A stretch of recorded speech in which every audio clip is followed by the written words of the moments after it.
Cada 1 de febrero, la Iglesia recuerda a Santa Brígida de Kildare, quien comparte el patronazgo de Irlanda junto a San Patricio y San Columbano. A Santa Brígida se le considera fundadora del monacato femenino en su país. Es reconocida como mujer de profunda espiritualidad y apóstol de su pueblo. Su nombre ha sido perenizado gracias a la célebre Cruz de Santa Brígida, tradicionalmente hecha de juncos, y que la santa habría utilizado cada vez que se dirigía al pueblo o a sus hijas e hijos espirituales para proclamar el Evangelio de Jesucristo, libre para servir a Dios. Brígida vivió entre los años 451 y 525. Nació en la ciudad de Faughart, ubicada al norte de Irlanda, y según la tradición, fue hija de un rey pagano y una esclava. Desde temprana edad conoció el cristianismo y consagró su vida a Dios. Esa misma tradición señala que Brígida obtuvo su libertad gracias a la precocidad de su virtud y fue bautizada por el mismo San Patricio, circa 386 a 461. Posteriormente recibiría el velo de las vírgenes de manos de San Melo, 488. Mel de Ardag, sobrino del más célebre santo irlandés. Brígida, al lado de otras vírgenes consagradas, se estableció en la ciudad de Meath, donde se puso al servicio de los más pobres. Allí obró muchos milagros, especialmente curaciones, entre leprosos, mudos y ciegos.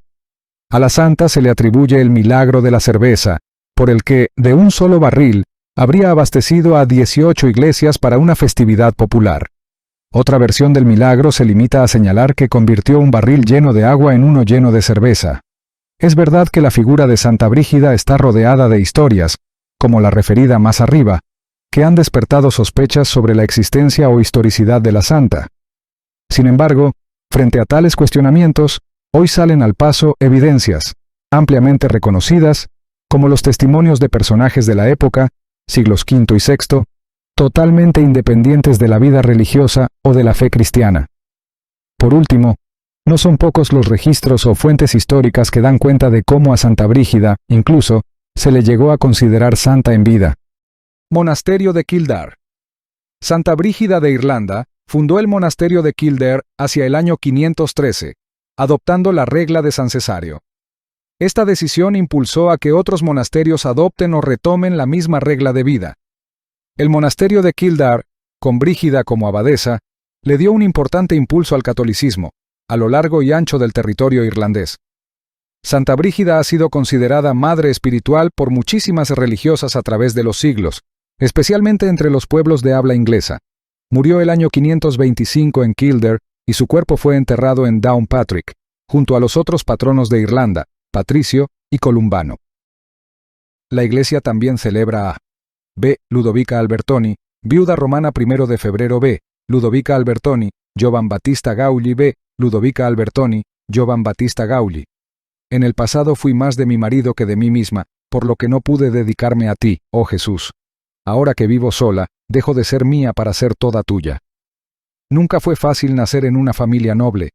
Es cierto que así se garantizaba la sobrevivencia, pero en aquellos tiempos había también obligaciones muy pesadas a las que había que someterse. Ludovica, nacida en 1474 de los patricios romanos Stefano Albertoni y Lucrezia Tebaldi, lo sabía muy bien, y en la plenitud de su juventud, tuvo que renunciar a su verdadera vocación para contraer un matrimonio impuesto por sus padres, la oración como una escuela de vida. Pero vayamos en orden.